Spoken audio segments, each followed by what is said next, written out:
Welcome to the AEN Stories channel.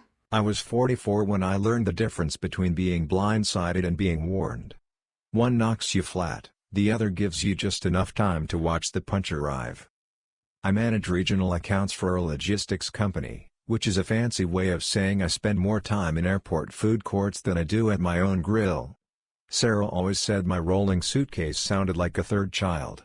She's 38, works per diem at a physical therapy clinic, and runs the house with a calendar that looks like a war map, color-coded, arrows, abbreviations that make sense only to her. We have 2 kids, Olivia, 16, who can speak fluent silence and AP English at the same time, and Ben, 10, the kind of boy who asks if the moon is lonely and then forgets his homework on the kitchen table. My younger brother, Derek, is that guy every neighborhood text thread wants, the one who knows where to rent the trencher, which tree guy won't upsell you, and who will show up with a drill before you admit you need a drill. He installs low-voltage systems for a living, which means he thinks wires are just polite snakes. We bought our houses on the same street by accident and then insisted to everyone we planned it. We didn't. But I'm not sorry. Back in March, the neighbor 2 doors down started a campaign to win a prize nobody was awarding, pettiest man alive. He swore our trash cans drifted across the property line like they were sentient. Then he said our magnolia disrespected his view of his asphalt. He put a note on my windshield in a font that I swear he paid for, informing me that my driveway light was blinding his cat. I told Derek, and Derek said, "Easy fix," in the way men use easy when they mean I have a tool I want to use. He showed up with 2 cameras, matte black, the size of a bar of soap, and mounted one under the eave facing the driveway and the other angled at the sidewalk. "They're motion activated," he said, up on a ladder, screwdriver between his teeth. "They'll prove your cans are blameless citizens." Do I need to worry about privacy? I asked, because I read the internet on planes. More like worry about how ridiculous that guy looks measuring shadows, he said, hopping down. "You'll get push alerts. I'll put the app on your phone. And mine, in case old Catman escalates while you're in Omaha." We gave him a beer and I made a speech about family that was better after the second beer. He waved it off. "You're my brother," he said. "This is the fun part." The cameras worked exactly as advertised for 2 weeks. I got alert clips of delivery trucks misjudging our curb, birds auditioning for a horror movie, and the neighbor standing in his yard at 7:12 a.m. with a tape measure like he was trying to convince Scott he deserved custody of the earth. I saved the best ones, not because I needed evidence, but because you collect absurdity when your job is mostly hold music. Then I left for a 3-day run, Minneapolis, St. Louis, back home. I FaceTimed the kids from a rental car parked at a chain hotel because the lobby smelled like wet carpet and old pizza. We talked about Olivia's SAT prep and Ben's quest to make a baking soda volcano explode without adult interference.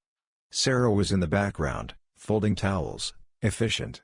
"Don't forget to turn in your expense report," she said, because she knows the version of me who thinks receipts are a conspiracy.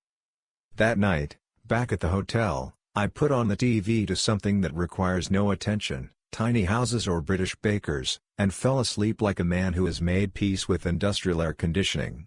At 11:46 p.m. my phone buzzed on the nightstand. Motion alert. The app showed my driveway caught in that kind of light that makes everything look suspicious. The clip opened on a figure at the edge of the frame. A car not ours rolled in slow, headlights off, stopped just beyond the sensor's cone and then eased forward. The passenger door opened. Sarah stepped out. I sat up, all the tired leaving my body like someone had pulled a plug. She glanced toward the house, pulled her hoodie tight, and moved to the far side of the car.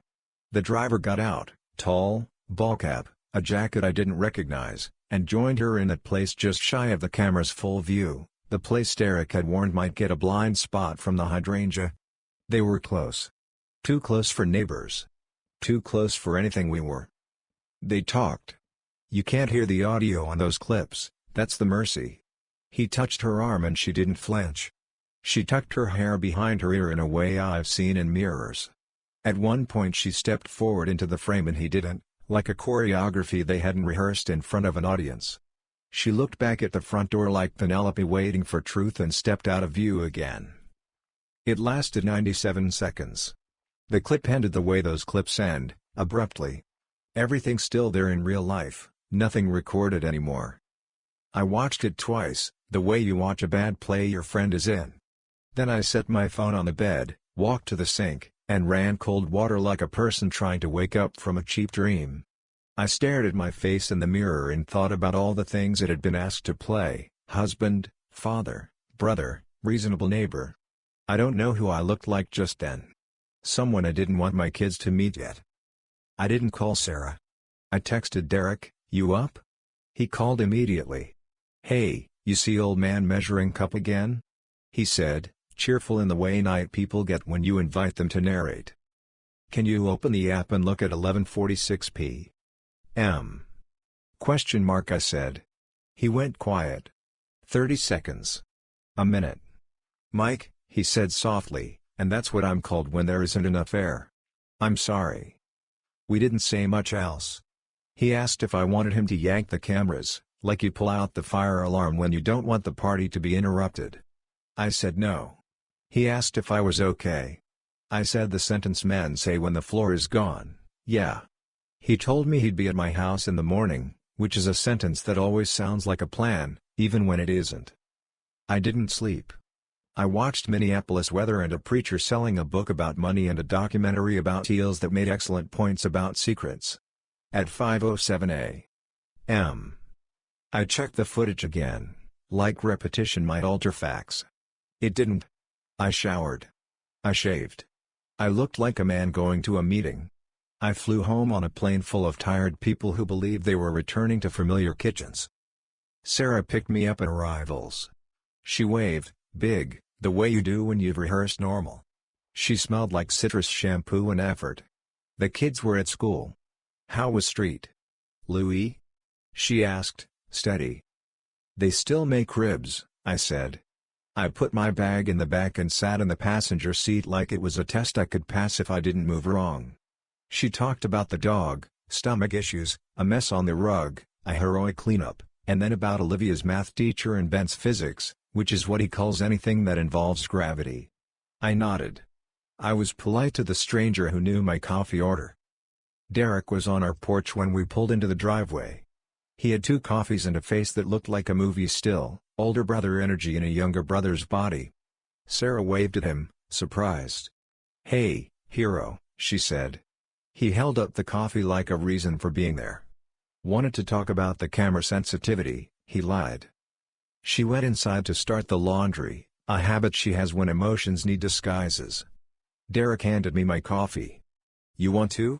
he said, gesturing to the garage, the way men invite each other into places with tools when what they have is words. In the garage, he leaned against the workbench and spoke like he was advancing across a minefield. "If I don't say it, I'm a coward. If I say it, I'm an intruder." He rubbed his jaw. "You're my brother. So I'm saying it." He held up his phone with the clip cued. I didn't need to watch. He needed to show me he wasn't making it bigger or smaller. We stood there while he pressed play, like 2 boys letting a wave hit them because standing is the only thing that feels like a choice. "What do you want to do?" he asked finally. "I don't know," I said, which was both true and generous. My imagination had given me 400 options, most of them illegal. I'm not going to pretend I didn't see it. He nodded. "If you want me to be the bad guy," he said, "I can say I saw it first and told you. If you want me to disappear, I can do that too." "You didn't do this," I said. "You installed a camera to catch a trash can crossing a border. It caught something else." We decided nothing. That afternoon was already scheduled, a family dinner at my parents' for my daughter's early birthday because my mom refuses to accept that restaurant cupcakes now cost as much as rent used to. Sarah's parents were coming, too. I considered canceling and then realized I didn't want to. I wanted chairs. I wanted witnesses who loved us. I wanted a table where the chairs had always been in the same places. The dining room at my parents' house has a wallpaper border from 2004 and a table that could seat a jury. My dad was carving a roast like the past was still a perfectly reasonable plan. My mom was setting out her good plates with tiny green leaves. Sarah's parents arrived right after us. Her mother kissed my cheek and said, "You look thin," which is her favorite hobby. Her father shook my hand in that way retired men do, like they're checking the structural integrity of your bones. Olivia helped my mom with the salad, narrating the hypocrisy of kale. Ben investigated the rolls like they might be filled with secrets. Derek stood in the doorway like he was waiting for his cue. Sarah moved around the room like a stagehand, fetching napkins, rearranging forks, making things pretty. We sat. Mom said grace because she refuses to let any meal at that table start without reminding God who cooked it. We passed dishes. People did the thing people do when they're nervous, they brag about the kids. Olivia crushed her practice essay, I said. Ben made a volcano, Sarah said, and Ben added, it was more like a burp. We were halfway through the meal when I decided I'd rather be the guy who blurted than the guy who lied. I set my fork down. It made a sound I've heard in courtrooms and TV shows. I saw something on the camera last night, I said, calm enough that everyone actually looked up instead of at their phones or the potatoes. Sarah froze, a flinch so quick most people at the table would have missed it if they weren't watching the way we all were. Her mother raised her eyebrows. The neighbor again? She said brightly, like she would fight a man with a tape measure for me in the parking lot. No, I said. Not the neighbor. I looked at Sarah. I felt both cruel and honest. I picked honest. You met someone here. While I was away. At the car. I have the video. My mother's hand flew to her mouth in the way of sitcoms and funerals. Olivia put her fork down without sound. Ben blinked in a way that made me want to set fire to the century to keep him warm. Sarah's father cleared his throat, the British judge of the room. Sarah's mother said, very softly, Sarah? Sarah's eyes were wet and furious. Not at me. At exposure. She glanced at Derek, then at me, then at the breadbasket like it might offer counsel. Can we talk about this later? She asked, the thin politeness of someone hoping decorum can be a parachute. We can talk about details later, I said. But not the existence of it. The kids know something's wrong. They're not props. You're humiliating her, her mother said, voice rising in a register she usually saves for waiters and receipts. Michael, how dare you? How dare I said, and I didn't raise my voice, but the steel showed through. I didn't do this. I am doing the part where we stop pretending the table isn't on fire. Derek shifted. It's my fault the camera was there, he said, taking the shot he'd offered to take in the garage. If you want to be mad at someone. It's not your fault, I said. You did me a favor I didn't want. Olivia stood. 16-year-old girls are used to their bodies not meaning to take up that much room. She let hers. Mom, she said, and her voice broke on the first vowel and then found itself, is it true? Sarah looked at her. I watched 100 versions of my wife pass across her face, 24-year-old on a rental couch, 30-year-old promising the middle of the night would get easier, 38-year-old alone in a car. Yes, she said finally. I'm sorry. Ben made a sound like a small animal. My mother reached for him, but he shook his head and slid his chair back, tiny wheels still and exact. I'm going to the bathroom, he said. He wasn't, but we let him. My father, who believes in hammers and breakfast and little else, spoke next. Okay, he said. This is okay. He looked at the kids. You two are not in trouble. You did nothing wrong. If you want to go watch TV in the den, you can. Olivia looked at me, waited. I nodded. She took Ben's hand and let him out like a lifeguard. When they were gone, Sarah's father took off his glasses, which is his way of stepping into the arena. Michael, he said, we can discuss this like adults. There is no need to. To include the children? I said. They were already included. They live here. They know when lies are using the good china. Sarah's mother rounded on Derek. You had no right to put cameras on my house. I said. He did. Because my neighbor is a hobbyist tyrant. They recorded what happened on my driveway. Which turns out to be useful for more than trash cans. It's not the camera's fault, Derek said quietly, to her, to me, to the table we had shared since we were kids. I'm sorry it's here. I'm not sorry, he knows the truth. Sarah cried then. Not dainty tears. Not TV tears. The kind that make your face red and your nose run and your pride cost extra. I'm sorry, she said to me, and to the table, and to the part of her that used to think rules were for other people. I felt empty. I didn't do this because I hate you. I did it because I didn't know how to say I was drowning. I would have thrown you a rope, I said, and I don't know if it was the right line, but it was the true one. You asked a stranger for air on my porch. We didn't finish dinner. We didn't finish anything. My mother boxed up the roast like triage. Sarah's parents took her home because they needed to feel useful. My father hugged me harder than he has since my first Little League strikeout. Derek stood in the doorway with his hands in his pockets like the kid who broke a window and stayed to apologize to the homeowner. In the car, Olivia sat staring out the window the way teenagers do when they're building a new map. Ben asked if the moon could see into the car. Only if you let it, Olivia said, gentle and steady in a way I didn't know she had yet. I drove them home and tucked Ben in like he was 5 and let Olivia not talk like silence could sing. Sarah stayed at her parents' that night. Derek texted, I'm here if you need me. I wrote back, you did right. He wrote, I hate that it had to be me. I put my phone face down and stared at the ceiling until the dog decided I needed company and put his head on my chest like a paperweight. The days after were a list. Lawyers. A therapist who told us triage is a form of love. School drop-offs with new eyes. Olivia cried in the car once and said she hated me for making it real and then apologized, and I told her never to apologize for the geometry of grief. Ben asked if the cameras were still on, like he needed to know which version of our house was true. I said yes. He nodded and said, good, like a soldier. Sarah and I sat across from each other at a counselor's office with furniture curated to convince you beige can forgive.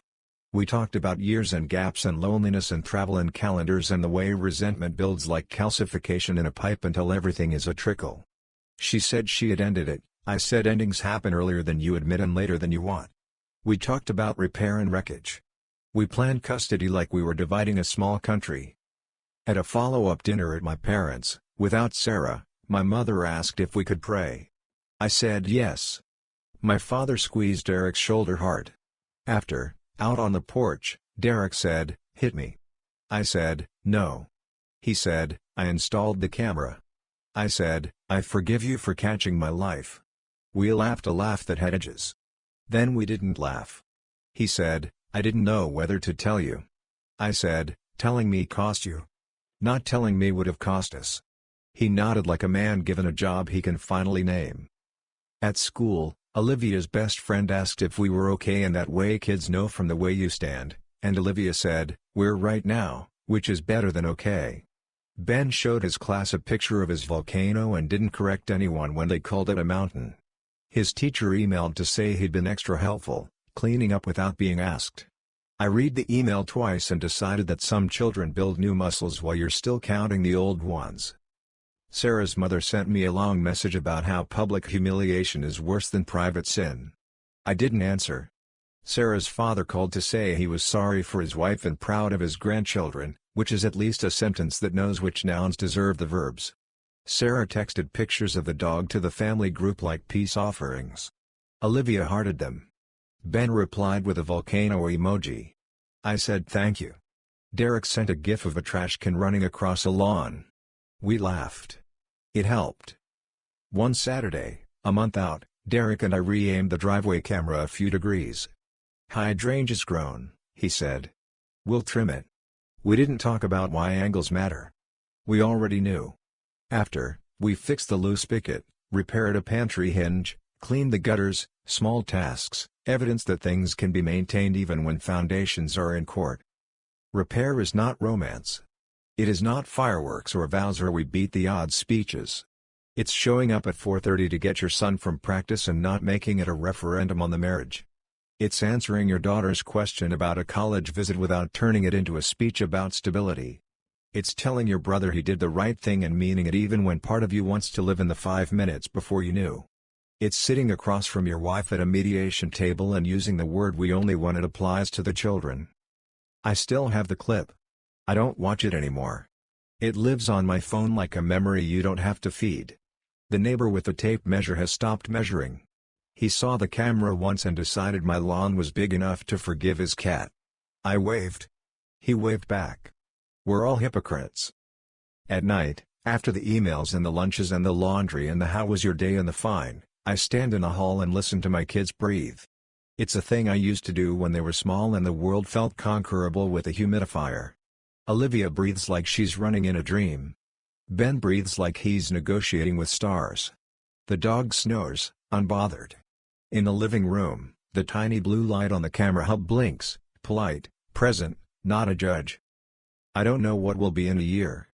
Maybe divorced, maybe some other word that sounds bureaucratic and is really about grief's calendar. I do know this, the day my brother showed me that clip, he gave me the one thing I could build on: truth. I didn't like it. I didn't want it.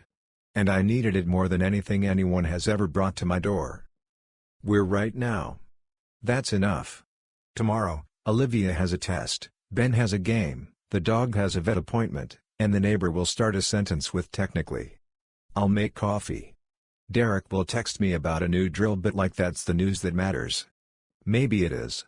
I will take the kids to school and they will tell me which songs I'm allowed to like and I will pretend to disagree. I will go to work and write emails that act like they can fix logistics of the heart. I will come home and cook chicken that doesn't deserve the effort. I will set 2 extra plates if a day requires them. I will check the door. I will sleep. If the camera light blinks, I might look. I might not. The thing about being warned is you don't spend your life flinching. You spend it learning how to stand. Thank you for listening my story. If you want more raw, real, and gripping stories like this one, subscribe to the AEN Stories channel. Your support keeps these stories alive.